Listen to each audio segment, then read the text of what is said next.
Genene Jones was convicted more than 30 years ago of killing at least one of the babies and is set to be released from prison next year.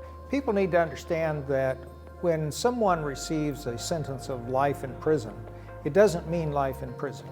It always means that there will be a possibility of parole. And in some cases, there will be a required parole release date.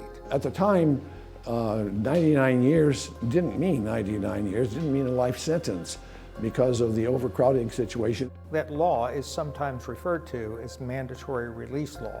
What it says, in effect, is that a person who has served a certain portion of a sentence is entitled to be released if they have been on good behavior during the time that they were in prison. Now, that law came about because of severe prison overcrowding in Texas. It operated in the early 80s, particularly during the time of the Genene Jones conviction, in a way that required the release of prisoners, even people committed for murder, after they had served a certain amount of a sentence, plus had credit for good behavior. This seemed like a story from long ago, and then lo and behold, Genene Jones, a suspected serial killer, was sentenced to 99 years in one case and 60 years in another, was about to go free after 35 years, which is not a short amount of time, but certainly not what people expected.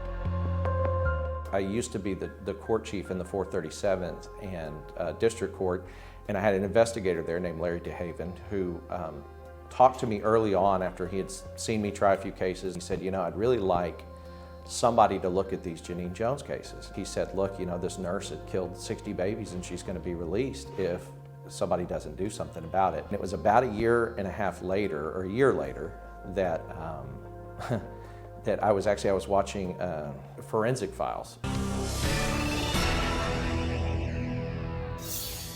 on one of those shows, and the show was about Genene Jones. It was at that time as it renewed my interest, and I really had some time that I could work on it, that I went to Nico and I talked to him about it, and I said, look, I'd really like an opportunity to look into this and to see what we can do because her release date's coming up pretty quick.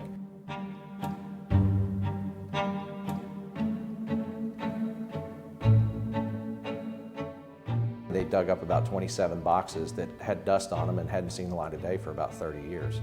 And we just opened them up, and then I started working from about 5 p.m. to midnight for about a year and a half.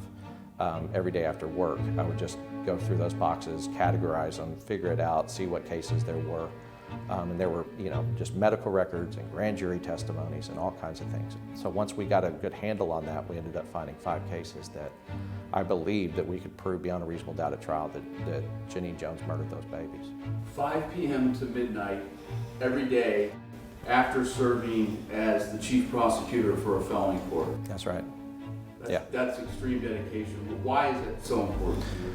The first mother I talked to when we were still kind of getting it going was Patty McClellan, who was just an incredibly strong, inspiring person. After talking to Patty, I realized that it's not theoretical. It's real people that have a real stake in it, and there was a lot of stakeholders.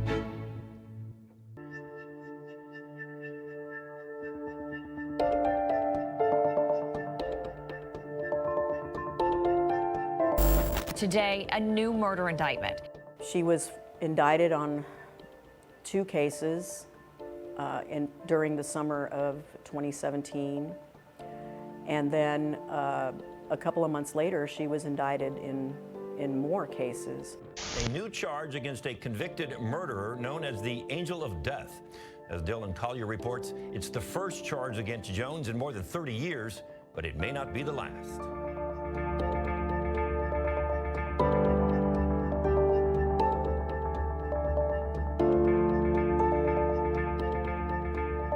In other news, she's suspected of killing up to 60 babies, but could be a free woman in less than a year. The Bexar County District Attorney appears to be bound and determined to not let that happen. Nico LaHood announcing 2 more murder indictments against Genene Jones, the so-called Angel of Death. Months from her projected release date from prison, so-called killer nurse Genene Jones facing a new 5th murder indictment. Jones now charged with the 1981 death of infant Paul Villarreal.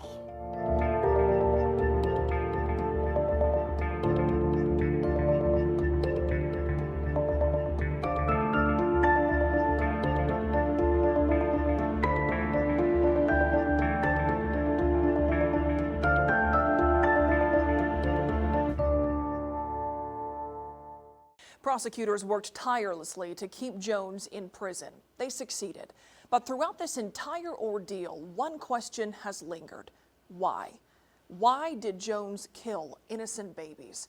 It is a question that everyone connected to this case, from prosecutors to the victims' families to reporters who've covered this story to our entire community, have asked, and decades later are still asking.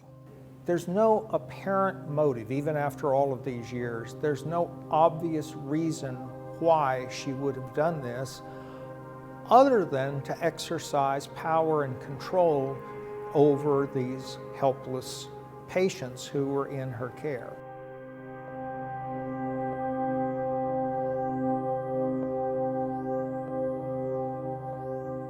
I buy into what's called now called the Munchausen syndrome, in which a hero complex, if you will. You get somebody real close to death, and then voila, you're magically, through your skills, bring them back to life, revive them again. I think she is an example of a syndrome that's been described by experts as Munchausen syndrome by proxy. I think the problem was much deeper and is much deeper than some hero complex. I think she had no emotion. I mean, she understood that other people were upset. She understood somebody else lost a child. Other than that, did it affect her? As far as I could tell, no. When you hear of something like this happening, any kind of serial killing, you immediately think, well, it must be the product of some kind of mental illness. And I guess that probably is one of the things that piques everybody's interest, is the fact that we all want to know why, and I don't know if we ever will. Genene Jones' path from nurse to convicted child killer to the present day took another turn in January of this year, when she pleaded guilty to the murder of 11-month-old Joshua Earl Sawyer. RJ Marquez walks us through the events that led up to that plea agreement that finally gave some of the families of the Bexar County babies a sense of closure. Jones initially pleaded not guilty to baby deaths in Bexar County and wanted to have those cases dismissed. That request was denied in April of 2018. Prosecutor Jason Goss testified during a hearing in April of 2018 that a letter written by a prison inmate had claimed that Jones admitted to the crimes. Goss said that in that letter, the prison inmate wrote that she did not want Jones to get parole. The inmate also claimed that Jones had told her that she did not kill the babies. The voices in Jones' head did. I did obtain, much more recently, information about, first of all, a letter that she had sent to the nursing board where she offered what appeared to be a semi-confession, saying that she had indeed done heinous things. She was a little vague, but it seemed to be a confession. Also, there was testimony in court in the run-up to the trials that she had more or less confessed to a parole employee at the prison system. Said, wait a second, there's something else I want to tell you. I really did harm these babies. Last September, a battle over Jones's Bible loomed over the case. The Bible was seized during a sweep of Jones's cell. Jones wanted the Bible back, but prosecutors at the time said that it had value to their case.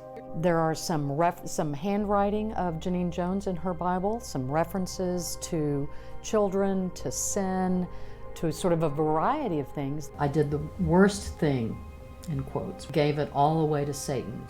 Today, underlined, I take it back, underlined. Well, what is that referencing? I don't know. Months later, Jones would make a plea deal with prosecutors. She pleaded guilty to Joshua Sawyer's death in 1981.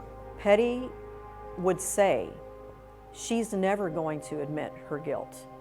She wants everybody to know that she's the smartest person in the room. So the fact that she was able to admit that she killed Joshua Sawyer was huge for them. It was something that they never thought.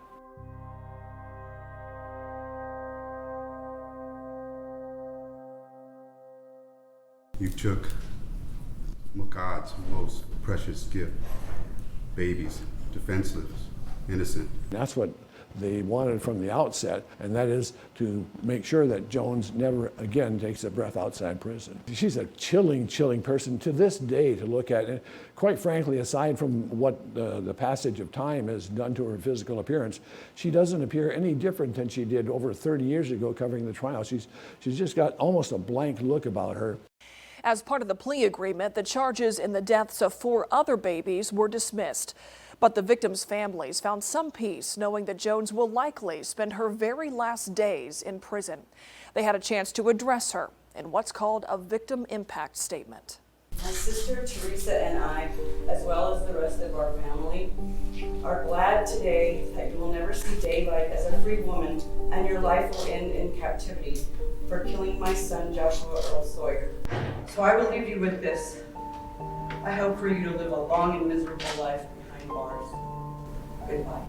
I trusted you with my daughter, and you would tell me, it's gonna be okay, Rosemary. My baby girl, Rosemary, never had a chance in life to go to school, to get married, and to have my grandbaby. I pray to God you never come out to her. No more babies in the world. 40 years have gone by since you took my baby's life, and I hate you for that. I often wonder how a person can sleep at night after taking so many helpless babies' lives. You must have a very large black heart. At this point, I'm not saying that I forgive you. There is only one person we must answer to, and that is God.